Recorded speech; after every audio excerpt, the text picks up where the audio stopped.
This is why I believe semi-hemispheric fret ends don't make sense. First of all, what are semi-hemispheric fret ends? If you think of the word semi-hemisphere, you can break it down to sphere. So a sphere is obviously like the Earth. If you cut that Earth in half, you have the hemisphere, the northern hemisphere, southern hemisphere. If you cut that in half, you get a quarter of a sphere, which is a semi-hemisphere. It's not hemi-hemispheric fret ends, it's not hemispheric fret ends, it's semi-hemispheric fret ends. Let's start with the claims. What are people saying is the benefit of semi-hemispheric fret ends over standard fret ends?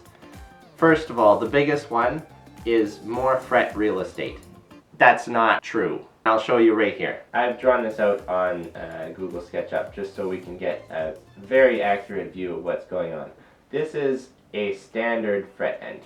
It's beveled at 30 or 35 degrees from vertical.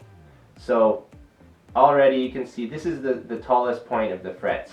So the fact that people are claiming that semi-hemispheric fret ends actually have more fret real estate where the strings don't slide off the frets is just false. Even if the fret went right to the edge of the fingerboard like the standard fret ends here, you would still end up with less fret real estate with semi-hemispheric fret ends. Now, because semi-hemispheric frets are shaped before they're put on the fretboard, they actually have to be put in from the edge slightly, which actually it does have the benefit of giving you a bit more time before that fret sticks out. If the guitar dries out and the fret starts to sprout, as they say, it has a little bit more distance to go before it starts sticking out. So of course that is a benefit. The claim that semi-hemispheric fret ends have more fret real estate is absolutely false, without a doubt. The other claim to semi-hemispheric fret ends is that they are more comfortable. Now, that doesn't make a whole lot of sense either, except for the fact that your fret is further in from the edge of the fretboard. So imagine if your fret started over here. That's obviously very exaggerated. Of course that's going to be more comfortable because it's not near the edge of the fretboard.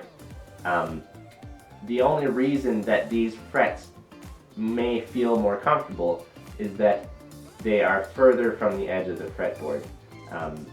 Because in fact they're actually more pointy because they stick out on the crest of this semi-hemisphere. The other interesting thing is that semi-hemispheric fret ends cost quite a bit more to get done, which to me doesn't make a whole lot. Well, of course it takes time to shape those fret ends, but I believe it's not going to help the guitar play its best.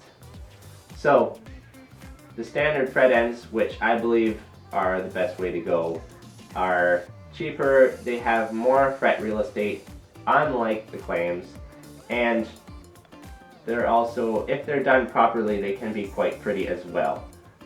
So I hope that helped debunk the myths around semi-hemispheric fret ends. I personally don't offer it on my instruments because I think it doesn't make sense. Thank you for watching, and I hope to see you in the next video.